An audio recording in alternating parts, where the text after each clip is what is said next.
Looking to up your privacy and security game while you travel? Then you need to check out Silent Pocket's patented product line of Faraday bags, wallets, backpacks, and other accessories at silentpocket.com. Be sure to use discount code SHAREDSECURITY at checkout to receive 15% off your order. Welcome to episode 95 of the Shared Security Podcast monthly show. And today we're joined by very special guest, Rebecca Herold, the privacy professor. Welcome back to the show, Rebecca. Thank you for having me back again. I'm happy to speak with you again.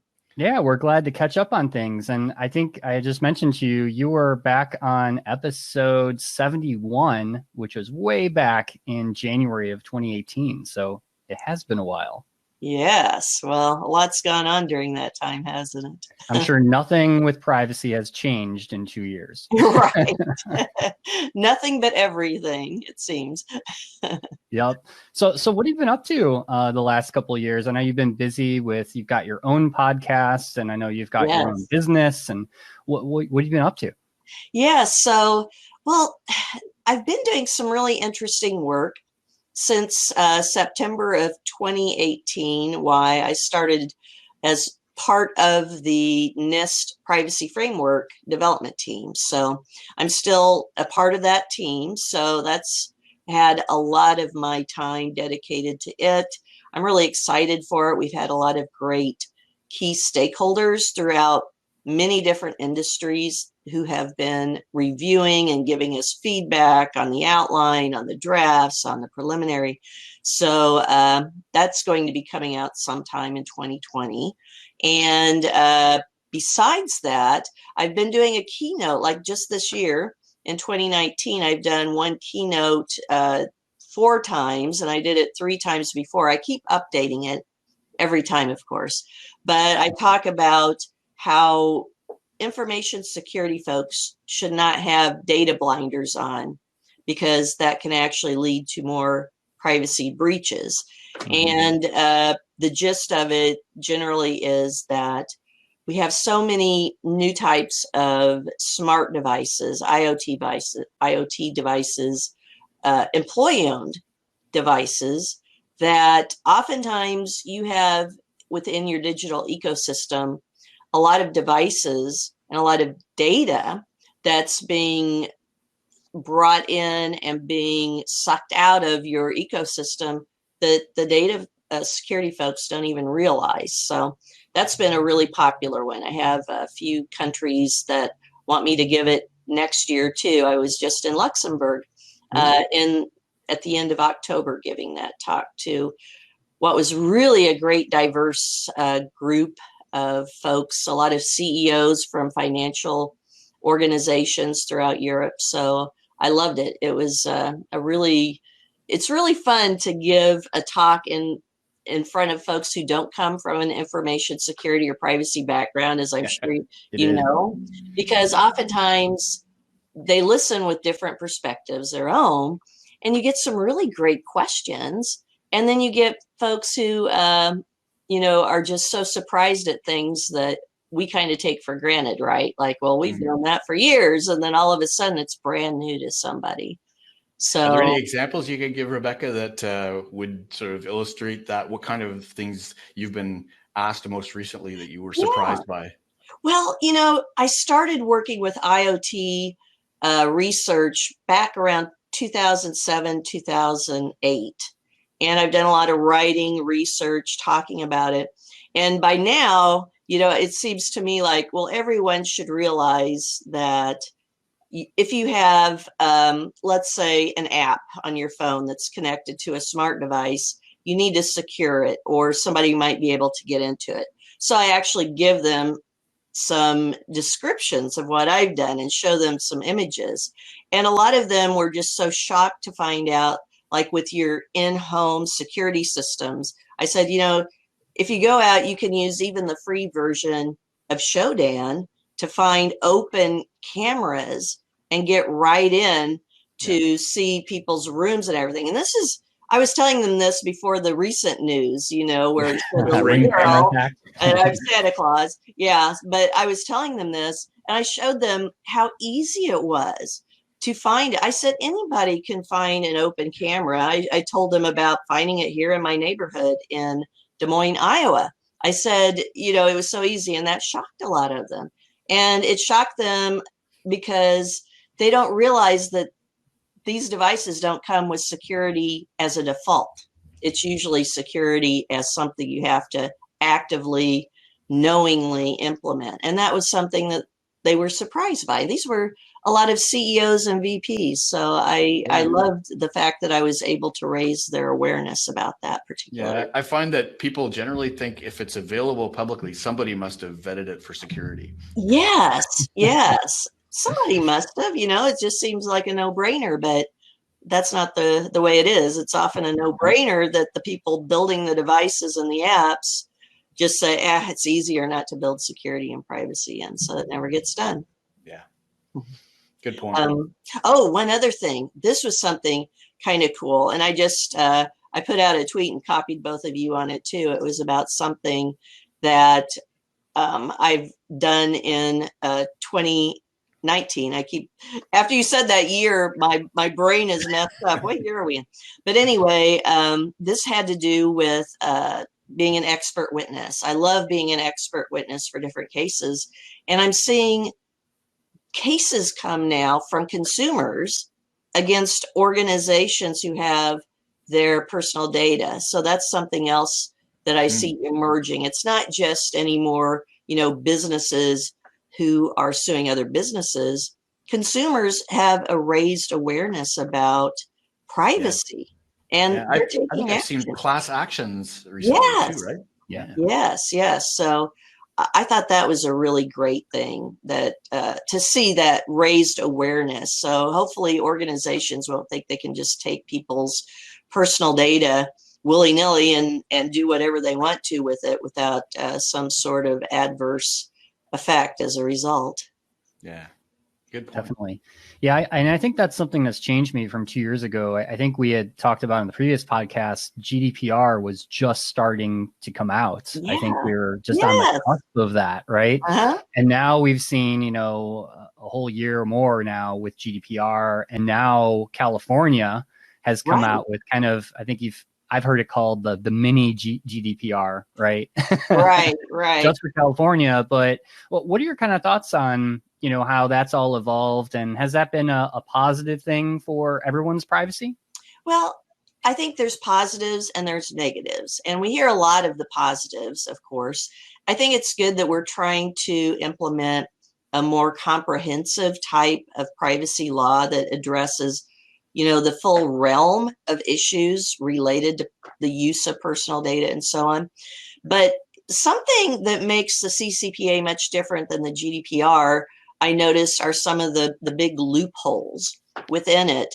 And I haven't really heard those talked about so much. And that has to do with who it applies to. So it applies to, of course, companies who have customers who are within California. But the big loopholes are that the business has to have more than $25 million in revenues, or they have to have more than 50,000 customers from California. So just think about this. In the United States, when you look at small businesses, 47.5% of all the businesses in the US are down in that description of being a small business. In fact, in California alone, there's 4 million small businesses that have 7.1 million people total working. So that's between 1 and 2 people in a business. And they're oftentimes collecting a lot of personal data, but not up to that 50,000 customer mark. So these organizations don't have to comply with the CCPA. And the organizations outside of California who have California customers also would not have to comply. Throughout my career, I've looked at breaches and where those breaches occur. There's a huge portion of them that occur within small organizations. So I think the intent is very good. And I understand why they gave them an exemption, because they're like, oh, well, that puts too much pressure on a small business to do that. But on the flip side, if you're a customer of a small business and they aren't appropriately securing your data and you have a breach, all of a sudden there's no recourse. There wasn't a regulation that covered them because they didn't fit the size requirements for CCPA to kick in. So that's just one thought about it. I mean, there's many others, but I just don't hear that point made, I think, enough, given the statistics with regard to how many millions of organizations there are. That's a really interesting point. And do you have any ideas on how you would remedy that? Will you just take away the limit, or? Well, I think you could take away the limit. I mean, look at HIPAA. HIPAA does not have a limit on how large the organization needs to be. In fact, this morning I was just helping two different very small business associates who have to comply with HIPAA. One is a one-person business. The other one was a three-person business. And once we started talking through what had to be done, they realized, well, it's based on risk. And because it's based on risk, some of the things that the big organizations have to do don't apply to them in the same way, because they were concerned. They were like, oh my gosh, do we have to build a whole new room? And do we have to put, all these physical security requirements around it if I have my business out of my home? And I gave them some ideas for how they could secure to lessen risk within a business in their home. And they're like, oh, I'm so glad we don't have to go through all of these other things that we were told we had to go through. So that's just one example of what could be many. But long story short, I think small businesses should be held accountable, but they should be held accountable to do what is feasible for their size of business and for the environment within which they do business, which is much different, than a $500,000 or 500,000 person organization, or even a 200 person organization. Yeah, good point. Interesting. Does GDPR have any kind of business size restrictions, or is that just rolled out differently? With that, there have been some talks about having it so that there would be. And I know what's interesting about GDPR is the fact that the different DPAs, data protection authorities throughout Europe, kind of have different interpretations. I've loved following their different opinions and their different advice that they've been giving out there. So I don't think there's a definitive answer to that yet, because we haven't seen enough action to see whether or not some would be excused. Now, of course, lawyers who might be listening to this will say, well, right here it says, or it doesn't say, and that's true. But when it gets right down to it, of course, it's how the DPAs interpret how they interpret the regulations themselves and actually put it into action, and set the precedents with regard to the actions and the penalties that they apply. Nice. Yeah, there hasn't been too much. I mean, there's been a couple of fines here and there that you've heard about in the news, but nothing is like. Well, there's been some big ones. So like with Google, I mean, the tech giants, and of course those sound huge, but then even that came back and people were like, oh, that was just a slap on the wrist to somebody, who's that big. So yeah, there's been actually quite a few smaller actions, in the 10,000 US dollar types of ranges. So those don't get a lot of publicity. But I think 2020 will see a lot more action with GDPR for sure. And I wouldn't be surprised if there's some proposed, by the end of the year, some proposed changes to GDPR as well. Now, do you see any kind of, we may have asked this question on the last podcast with you, was any, federal privacy law here in the United States coming? And I think it was kind of, not sure. They're talking about it, but of course, 2 years have passed and there still isn't any kind of federal regulation. Do you see anything coming next year that is looking promising? Well, there have been a couple of bipartisan bills. And of course, there's zillion bills that get, proposed, and a lot of them don't ever get anywhere close to being law. But because these are bipartisan, They might. Now, one is called the Consumer Online Privacy Rights Act, and the other one is the United States Consumer Data Privacy Act. And it seems like it indicates that we are close to a tipping point. Also, I don't know if you've seen over the past couple of months, there were actually some different types of actions with regard to encryption. And that really worries me because, it's deja vu all over again with the Clipper chip from the 1990s. And if I hope you guys remember the Clipper chip in the 1990s. Yeah. Some of your listeners might not, but that was similar concept. We want the government to be able to get into encryption because they viewed it as a type of digital weapon, right? And so it was for the good of the country. It was to protect security and all that. Well, just look at why it was dropped. It was because it was broken, just like that, right? I mean, if you put a door into encryption, it's going to be broken. And not only that, how many other places in the world can you find strong encryption? Many. So if you take legal strong encryption away from the general public, the criminals are just going to go use that strong encryption elsewhere. And the people that will be left with the weak encryption are the general public. And guess what will happen? We'll have more breaches and things will get worse. So I think I was very disappointed with especially one of the hearings where it was called the Lawful Access Summit. And I don't know if you guys watched that. I have a habit, it sounds really dorky, but I have a habit of listening to C-SPAN in the background when those hearings are on because I like to hear what they're saying. And sometimes it just frustrates me so much because there was not a single technology expert in that summit to talk about why, what they were saying wouldn't work. And nobody, I want to have pedophiles caught too.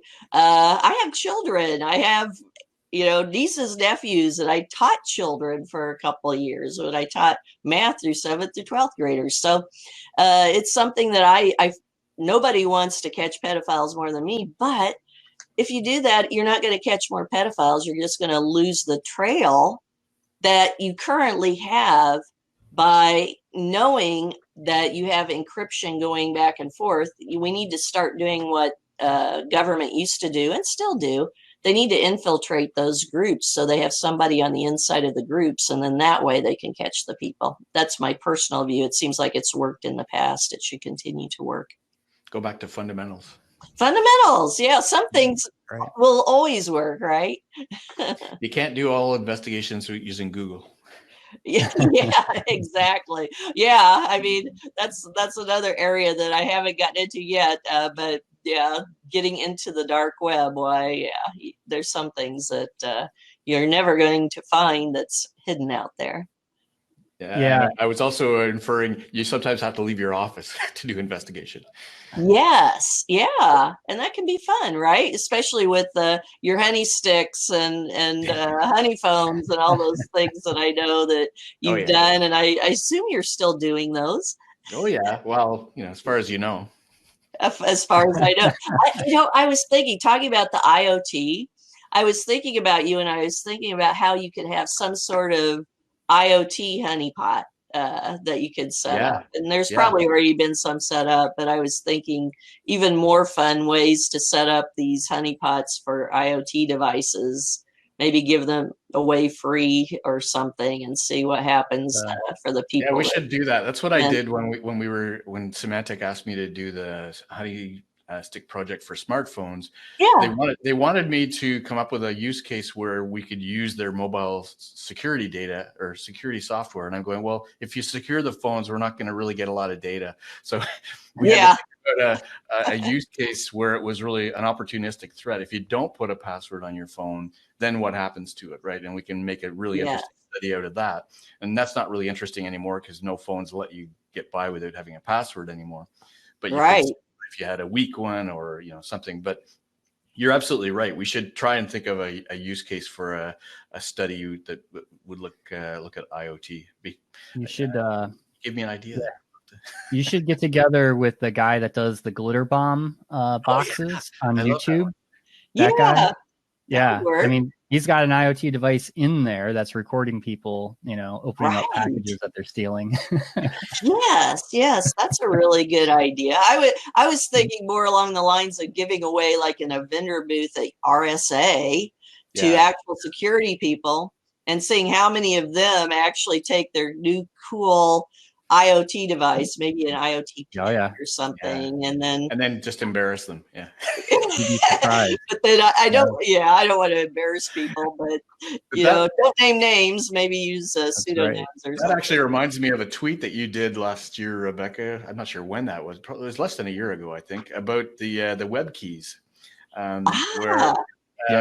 where we were talking about somebody who was at an IT conference actually got one of these marketing brochures that had a little punch out USB card you could stick in a USB drive or USB slot in a computer, and it would just take you to a marketing website ostensibly. Yeah. And the debate we were trying to have in that was, do you think this was a real threat, or was it just a really dumb marketing guy?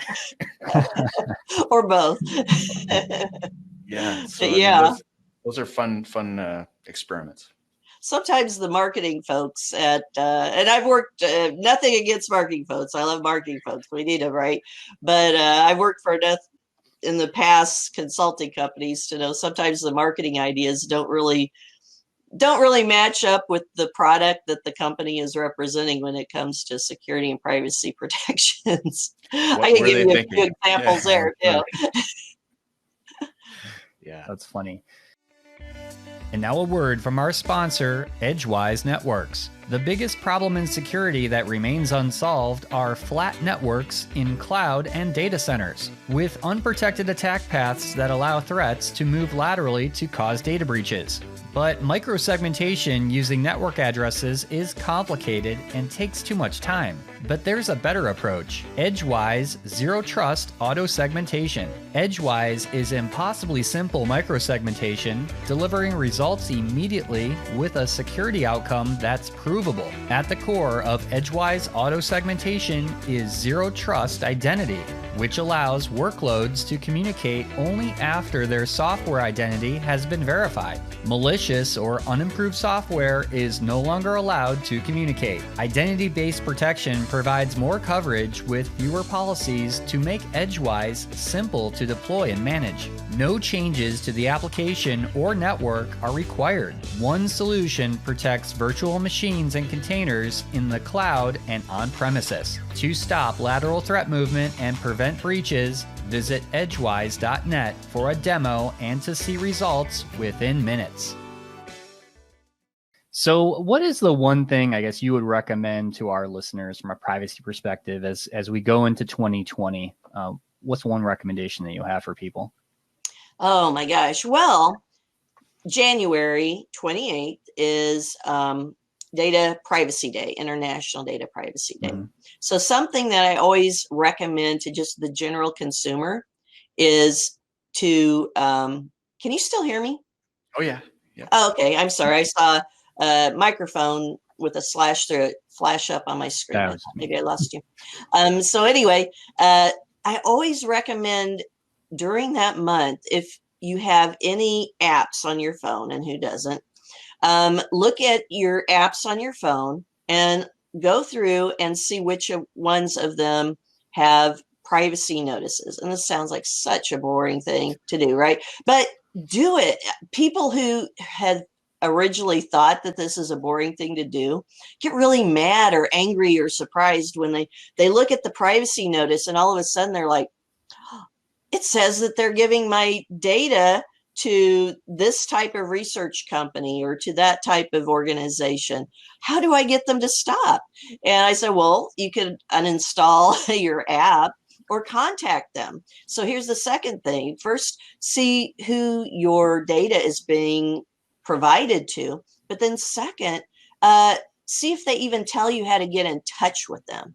That's a really big pet peeve of mine when there's a privacy notice, but yet there's no way to get in touch to the organization to actually complain or to ask questions about how your personal data is being used. And of course, under CCPA, under GDPR, under HIPAA for the longest time, you have to be able to get in touch with someone. So in privacy notices, it has to say how to get in touch to ask questions about your personal data and how it's used and shared, and if you can review it and so on. So ask those questions during January of the people who you have apps on your smartphone, or ask, like if you have, and I'm looking at my widescreen here in front of me, a smart TV or a smart monitor or a smart refrigerator. Ask them what they're doing with regard to security and privacy. And you might be surprised. So I would say that's the first thing to do, just to begin with. But also, another thing is to think about the medical devices that you use, because medical devices, I don't know if maybe I talked with you about this a couple of years ago, but they're vastly under secured. And in my keynote that I give, I talk about my own personal experience going in and getting steroid shots in my joints for various reasons. But when I got my first smartphone, which was only in 2016, believe it or not, I used a flip phone. Before that, I had a smartphone I did research with, but my regular use one was a flip phone until then. I got a new BlackBerry Priv, and I was sitting waiting for my steroid shot, and all around me, sitting here in this interior room within the big hospital facility, I looked and there's like, wow, look at all these medical devices around me. And of course, what did I wonder? I wondered, I wonder how many of these have open access points. And I happen to have Wiggly.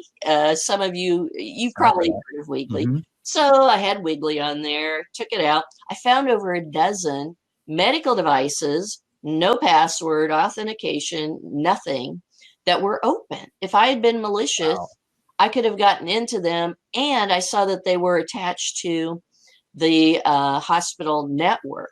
I could have gotten into that network. I could have done things, and they wouldn't have known it was me. How would they have tracked me? Because they didn't even realize I was there. Long story short, I ended up talking to the CISO that I knew, who was there, and he said, when we put up that made the facility, we hadn't really thought about having Wi-Fi at that time. And then when they implemented Wi-Fi, they thought, well, people don't have their phones on when they're inside all those walls, so the Wi-Fi signal won't go that far.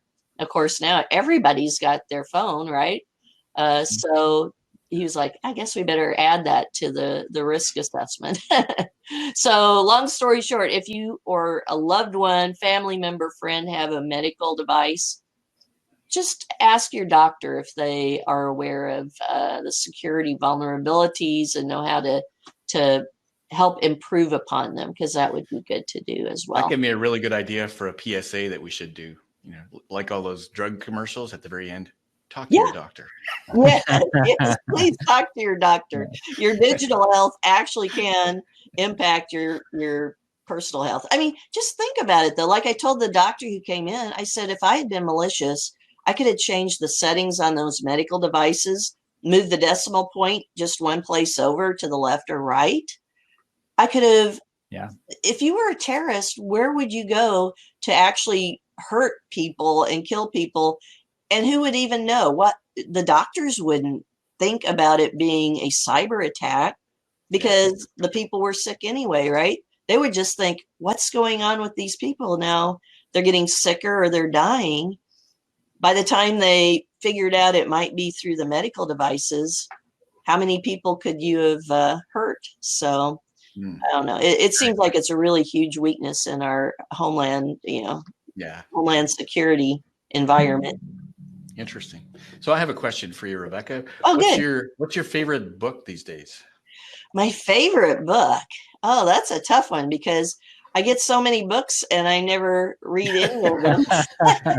I do read them, but I tend to be a person that looks at the index in the back of the book and then I go to the parts.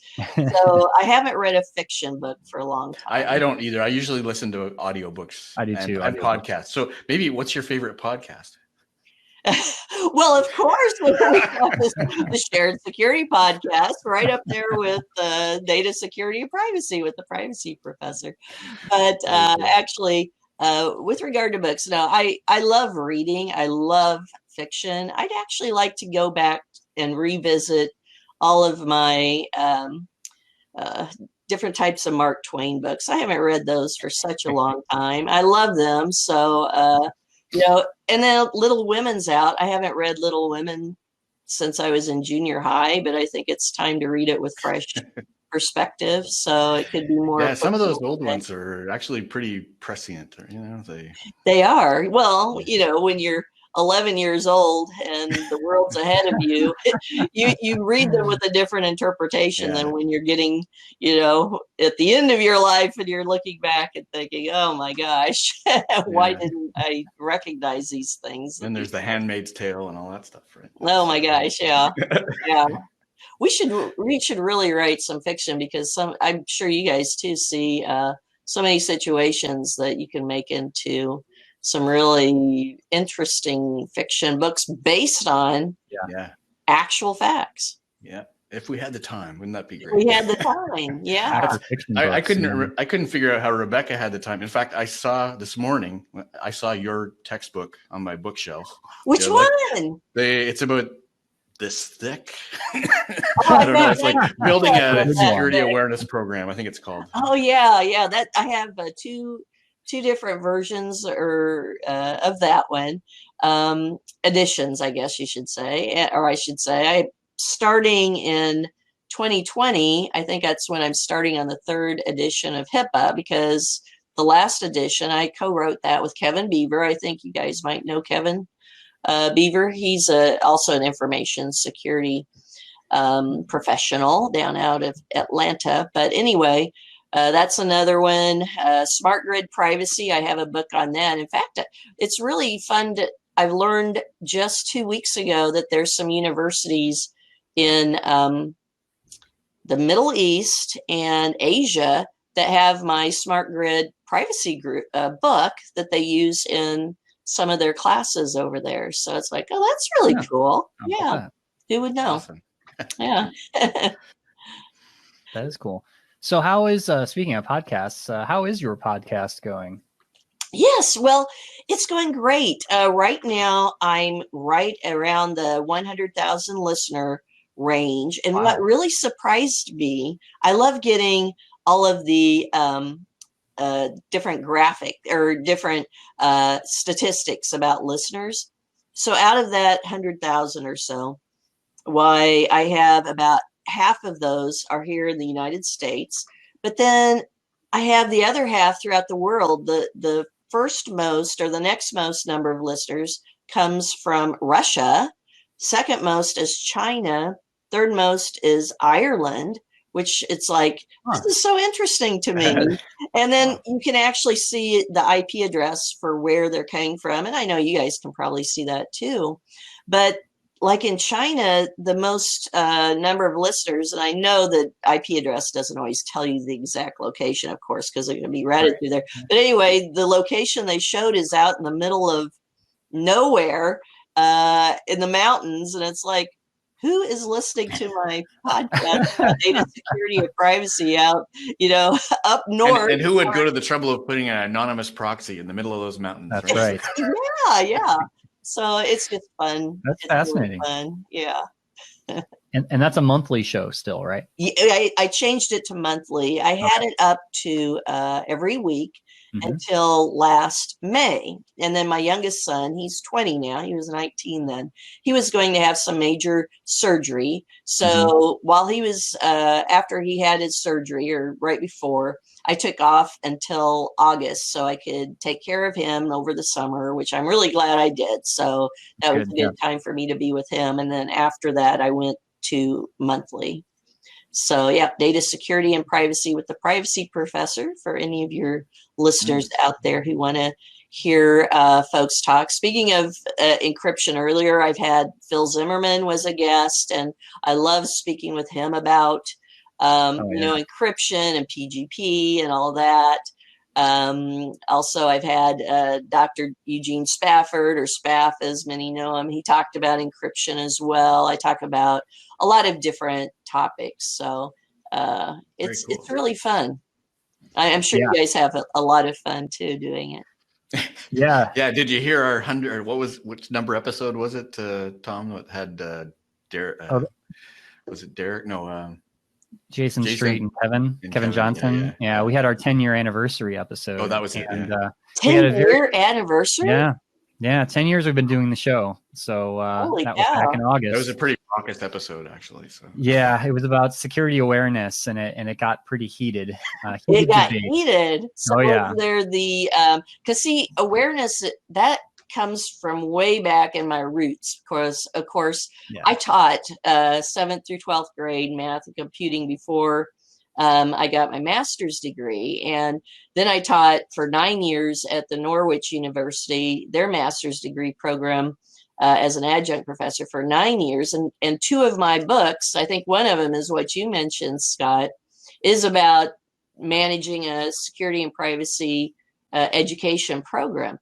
And it's really interesting because so many people say it does no good, but just if you're a practitioner and you've ever been out there and seeing what people do or don't do, you have to have education. If you don't, why, you're going to have incidents no matter how good the technology is. And I would just love to do another, talking about more research. I'd love to do more experiments just to demonstrate how lack of knowledge will lead to more security incidents and privacy breaches. Well, I'm going to reach out to you and take you up on that, Rebecca, because I feel the same way. I think we should really do that. In fact, I was talking to a customer yesterday.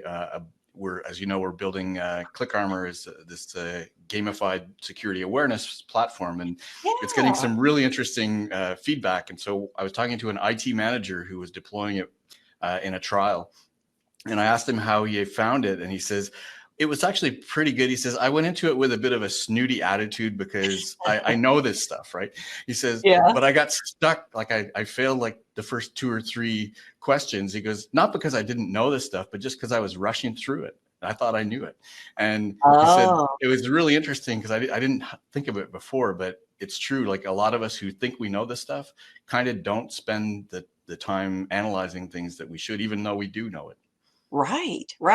Or how many times have you decided, oh, this app looks like it'll be really cool, and I know I should read the privacy notice, and I know I should, check to make sure it's valid, but what's the chances that that'll be the time that it actually turns out to be malicious, right? So yeah. So it's fun. I'd love to work on a project with you to try and demonstrate more of this stuff. I have a really fun thing, and I don't know if I have a visual effect. I can actually do this. So I built the security and privacy program at Principal Financial Group through the 1990s. And talking about awareness, one of the guest speakers we had come in and talk was Clifford Stoll in 1999. Cuckoo's egg, yeah. Mm-hmm. So Clifford Stoll, the Cuckoo's egg. Those of you out there listening, go read the book. There, put that book on your list. Excellent. But anyway, so he's a great speaker, wonderful speaker. But, he went from being this guy, the astrophysicist, brilliant. He's still brilliant, great speaker. But he loves to make these. I'm trying to remember now. Do you remember the name of these? Like, they're the impossible bottles. He makes these and sells them. And right there, let's see, you can even see maybe his name. Yeah, he put his autograph on there. So I actually, a friend of mine who still works or just recently retired from Principal's, why she said, oh, look, I was cleaning out my office and found this. So she gave it to me because she knew I'd love it. But so speaking of awareness, that was such a great event. He spoke in the morning and spoke in the afternoon at our auditorium. It was packed full of people. He was such a great speaker. Have you guys seen him before? He's got like, I have not. oh, well, he reminds you of like Albert Einstein hair. It's kind of wild. A mad and, scientist. Huh? Mad scientist. Yeah, exactly. And when he talks, he like runs up one aisle and comes down the other aisle. And he was just so good. And we recorded it, but we had such great attendance. I mean, it was overflowing in the auditorium for both times. And we had satellite feeds at that time, satellite feeds out to our remote offices. They were all watching.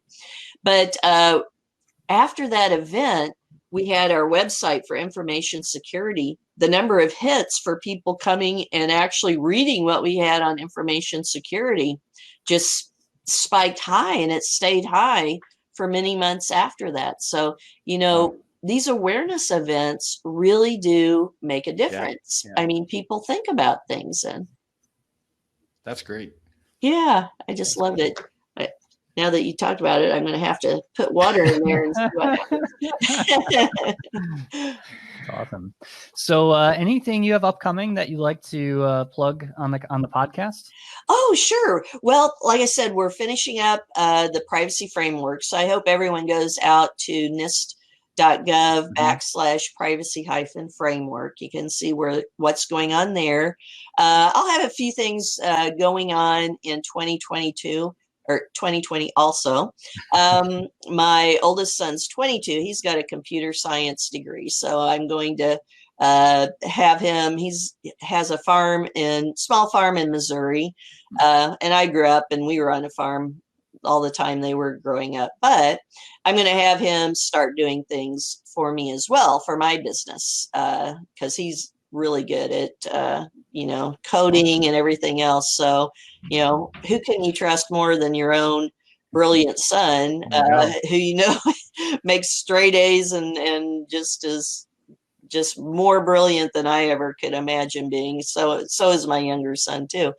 So he's still in college though, but so yeah, that's coming up. Just if folks want to keep an eye out on my website, they can go to privacyguidance.com and they can see what I'm doing there. And then also if they want to check me out on at PrivacyProf on Twitter, also on LinkedIn, I'm out there. You can just look me up and I'm sure you'll find me out there. So yeah, any of those places would work. Great. Excellent.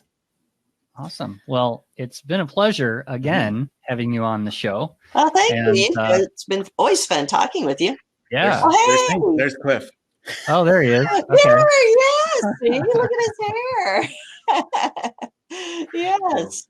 I'm gonna have to look up videos now. I know. Now I gotta look on YouTube. You mean you didn't look up what this is called? I know somebody out there listening knows what that is right off the top of their head, but yeah, it's kind of a cool thing. But yeah, well, thank you very much for having me. I really enjoyed it.